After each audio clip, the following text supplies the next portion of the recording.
Ang ibig sabihin po ng moral clarity, malinaw po na ang iyong paglilingkod sa taong bayan ay tapat, sinsiro at walang bahid dungis ng pangungurakot at pang-aabuso.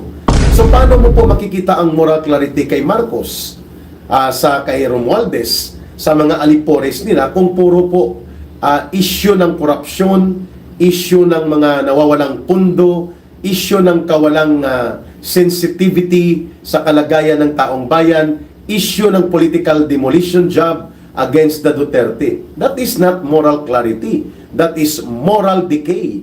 Swallow up in their conscience kung mayroon pa pong gahiblang natitira na konsensya ang mga taong ito, nalulustayin nila ang kaban ng bayan, ang mga kongresista between may 5 billion.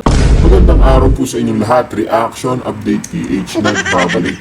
Napakaganda ho ng pag-uusapan natin ngayon mga kapdate. Walang iba, ito nga pamamalakad ng admin ni Bongbong Marcos Jr.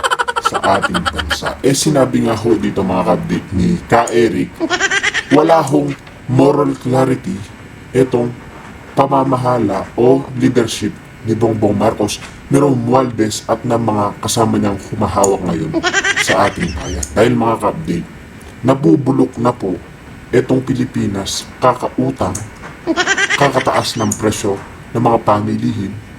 Lahat po mga ka-update tumataas, hindi po umaasenso ang ating bayan. Ano po ang solusyon dyan?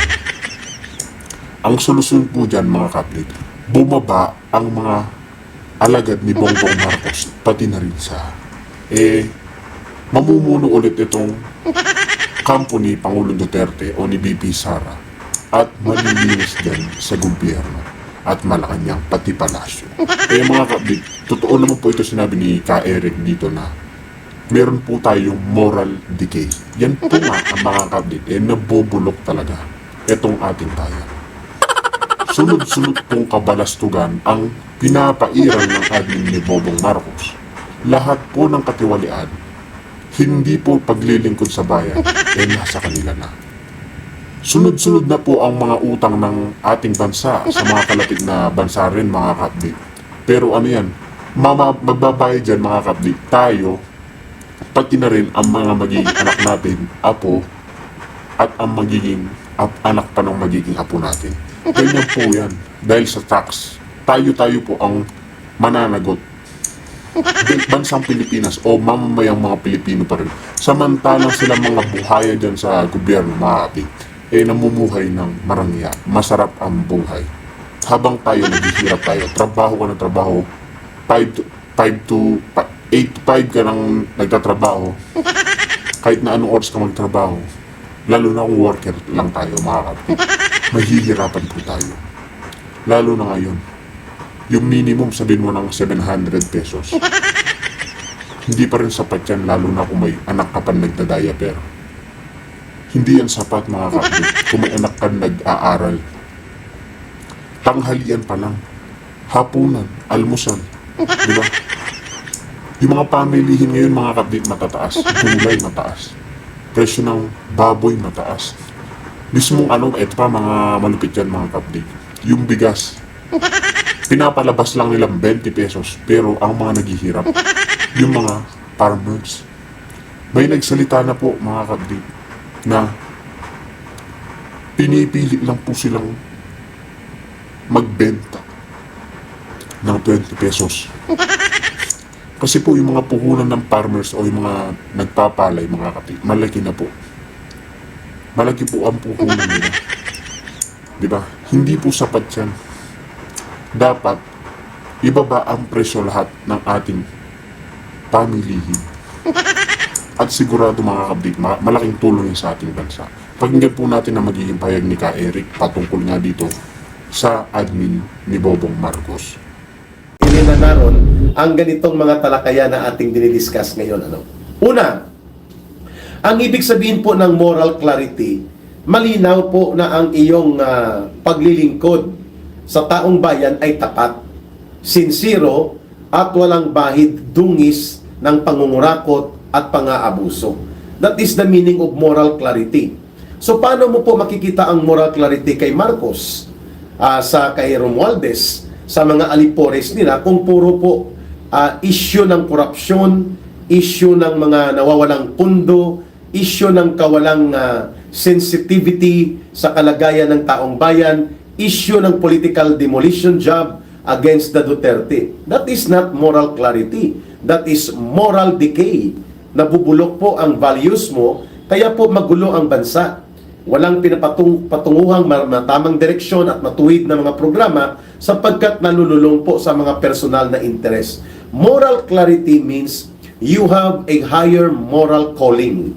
Nasa gobyerno ka, hindi para sa personal na interes, kundi para sa paglilingkod ng tapat at totoo para po sa kabutihan ng mamamayang Pilipino. The way that kind of moral clarity and moral conviction was displayed or were displayed by Rodrigo Duterte when he was the president. Mamalaga pong bagay yan, mga kababayan, bagamat yan po ay rare breed of species. Kung baga sa mga breed ng aso, mga white German Shepherd, miminsan mo lang makikita po yan ganun breed, no?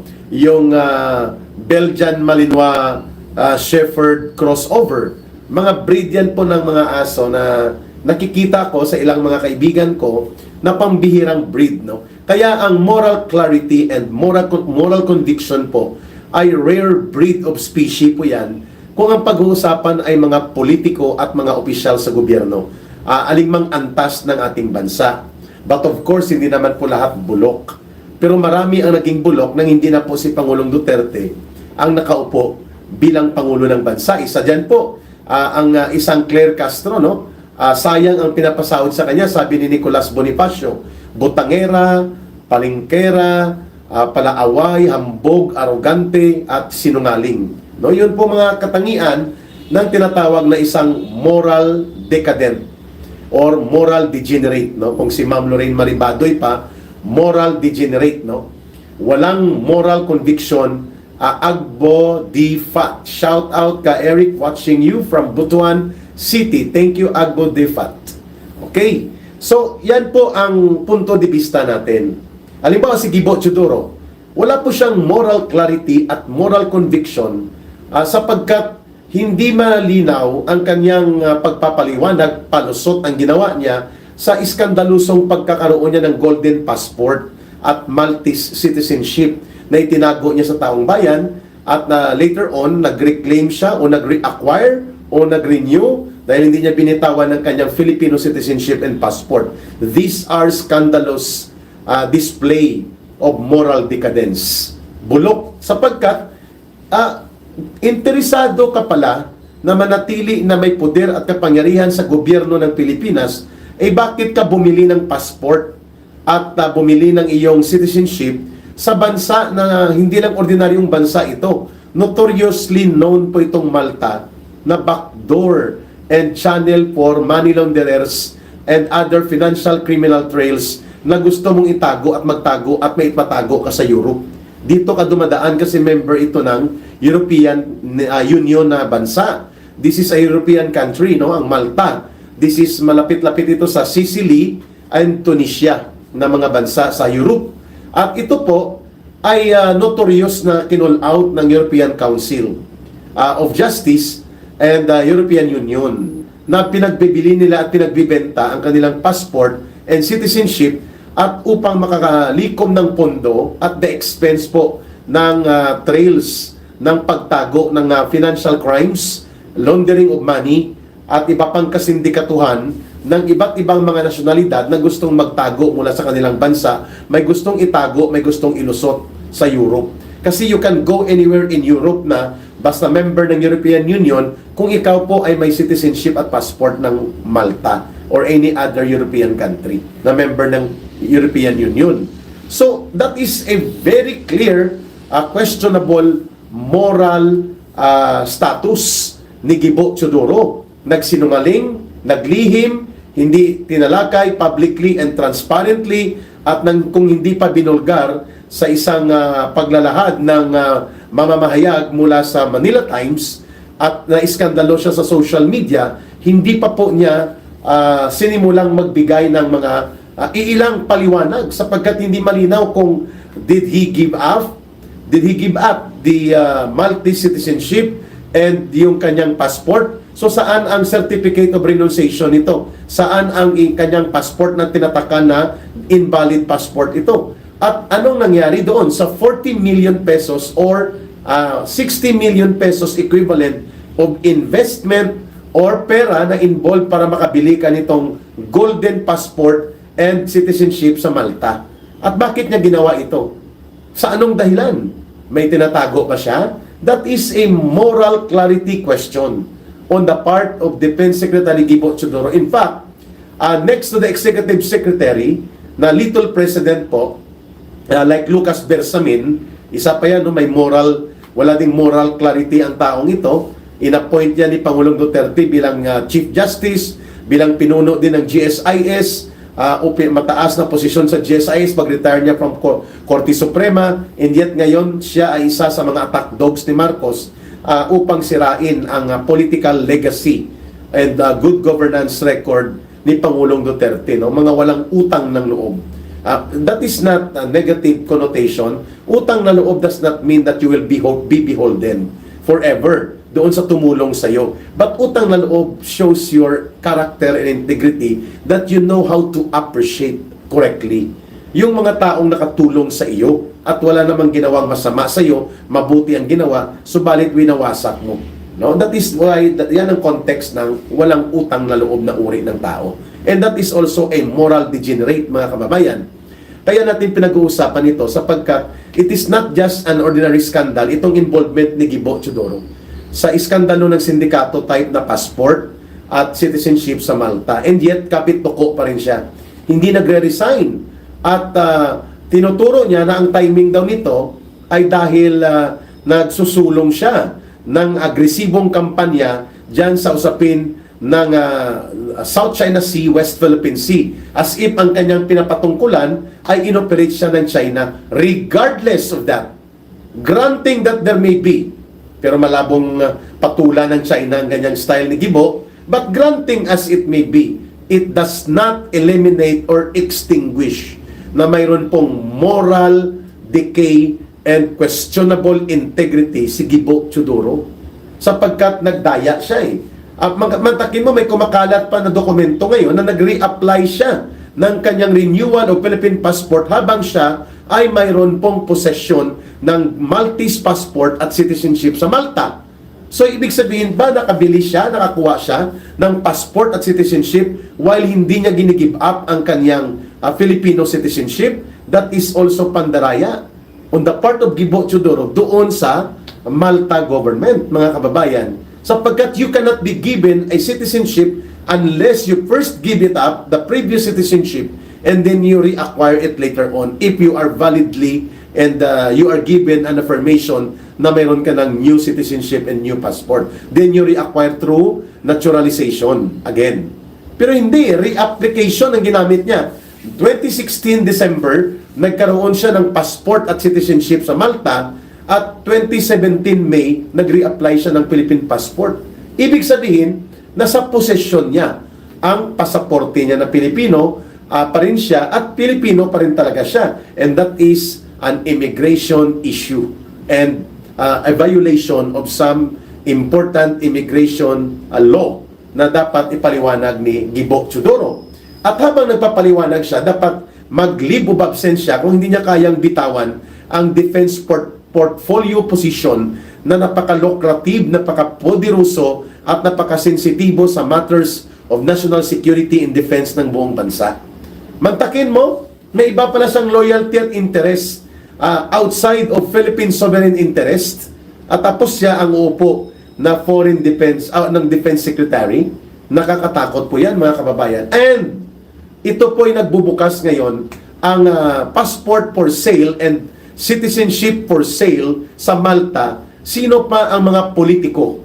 Sino pa ang mga diskartidor at gahaman ng mga negosyante sa Pilipinas na may ganitong modus operandi the way these things are being exposed now against Gibo Teodoro? Okay? So moral clarity and moral conviction ay nagdudugtong po yan sa requirement ng integrity. Pag sinabi pong integrity, ikaw po ay mayroong maayos, matuwid na katayuan sa lipunan na hindi ka bulok, hindi ka magnanakaw, hindi ka diskartidor, at ikaw ay mapagkakatiwalaan sa anumang bagay, lalo na kung ito ay may kaugnayan sa public office and public position. Yan pong ibig sabihin ng integrity. No, mga kababayan, hindi ka sinungaling, hindi ka diskartidor, at hindi ka manipulator, hindi ka manlilinlang. Yan po ang ibig sabihin ng may integrity ka.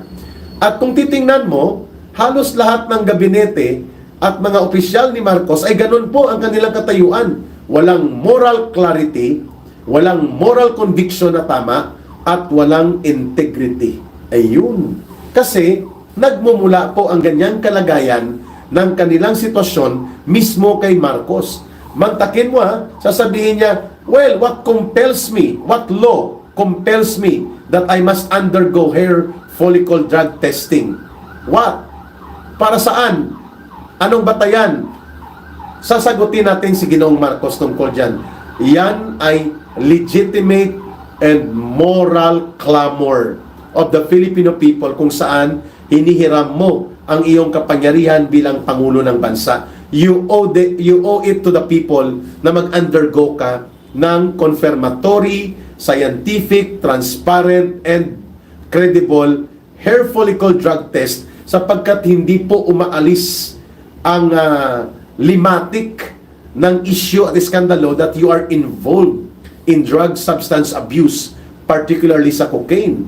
Given the situation right now, napaka-iskandaluso po ang pagsabog nitong balita ngayon sa social media at napilitan na rin pong talakayin ng iba pang mga mainstream corporate media ang pagkakasangkot, pagkakadawit ni Lisa Araneta Marcos sa possibility ng cover-up doon sa naganap na cocaine party and cocaine-induced death ng isang businessman na nagngangalang Paulo Tantoco na anak or apo ng mga may-ari ng high-end supermarket na Rustans. Ayun.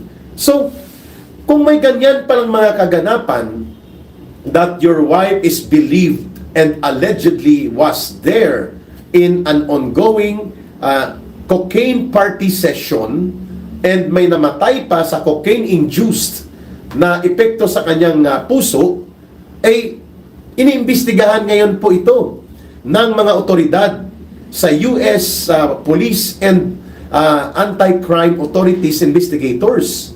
Person of interest po, allegedly. Kasi hindi ko nahawakan pang document, but it appears that the circumstances of these reports are prevailing to be true and existing. So ito po ay isang moral clarity issue on the part of Marcos, and this is also an issue of integrity. Sa mga bansang South Korea, Japan, even sa Estados Unidos, sa Canada, sa mga abansing bansa like Grand Britannia, ang mga ganito pong mga uri ng iskandalo na i-involve ang mga public officials nila, the least that they do is to immediately resign nang wala ng iba pang mga patumpik-tumpik at diskarte ng paawa pa-victim effect. Ang iba nga naghaharakiri sa Japan. Sa China, sa Saudi Arabia po, pinapiring squad ito ang ganitong uri ng mga kalapastanganan. Yeah. Inuhuli ka at pinapiring squad ka po o pinapatay ka sa Saudi Arabia and even sa China. Same with Singapore, no?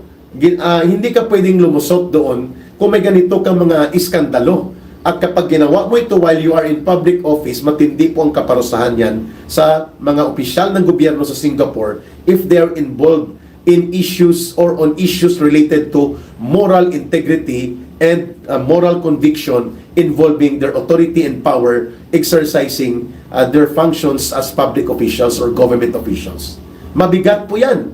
Kaya nga marapat lamang na tayo po ay magkaroon ng ganitong kaliwanagan sa ating pag-iisip so that we demand na dapat po mag-resign na itong si Marcos sapagkat kaliwat kanan po ang mga nangyayaring iskandalo na walang pinatutunguhan sapagkat pinagtatakpan, ini-ignore, and buong kahambugan na parabagang sila ay napakasanto-santuhan na hindi nila ginagawa.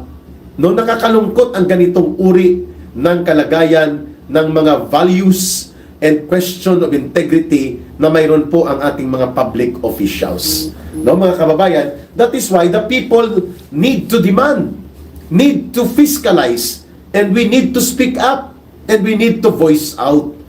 Otherwise, we will tolerate, we will accept. What we tolerate means we accept. And once we accept, we mean, gusto natin. Gusto natin na ganitong kalagayan natin. Gusto natin na pinaghaharian tayo ng mga moral degenerates, ng mga moral decadent, ng mga walang integridad. Mantakin mo itong binulgar ngayon ni Ping Lacson. Tanggalin muna natin ang mga biases natin sa kay Ping Lacson sa kanyang pagkatao. But he is now speaking loudly. Sinasabi niya, as high as 15 billion pesos po, ang pondo na napunta bilang pork barrel. Illegal po ito, mga kababayan, na ibinibigay nila Martin Romualdez sa mga kongresista. Ang tanong ko nga, baka si Martin Romualdez yan ang nagkakaroon ng ganong kalaki na 15 billion pesos na pork barrel. Ibig sabihin po, may pondo ka na hindi dapat hawak mo sapagkat bawal yan according to Supreme Court ruling doon sa panahon ni Noynoy Aquino. Yung Development Acceleration Fund or program ay diniklara pong unconstitutional. At hindi pwede na ang mga kongresista at mga senador po ay nagkukumpas at nagkukopo o nagkukontrol ng mga pampublikong pondo upang sila ang magpapatupad, but because that is pork barrel and illegal. And so therefore, dapat po yan ay nakakoordinate, nakalagay po doon sa programa ng executive program ng gobyerno sa ilalim ng presidente at sa kanyang mga ahensya ng gobyerno. Subalit, hindi po ganun ang nangyayari. Lalo na dito sa binabanggit ni Ping Lacson sa GAA 2025 or General Appropriations Act of 2025 po, mga kababayan, ang mga pork barrel, nako, umabot po sa mahigit kumulang ay mga 470 billion pesos ang congressional insertions na pinangunahan po nila Martin Romualdez at kinonsinti din po nila Chis Escudero. No? AFP, NBI, and PNP, mga dishonest din, walang integrity din ka Eric ang mga namumuno. I agree, Dalia Monroe. That is true. Kasi kung may integrity po sila, hindi sila magpapagamit bilang instruments of political persecution laban sa mga kalaban sa politika ni Marcos at Romualdez. Lalo na po sa mga Duterte political group, no, na nagpuporma ng bilang legitimate political opposition sa sistema ng demokrasya ng ating bansa. But going back dito sa punto ko, how can Marcos and Romualdez swallow up in their conscience kung mayroon pa pong gahiblang natitira na konsensya ang mga taong ito, nalulustayin nila ang kaban ng bayan, ang mga kongresista between may 5 billion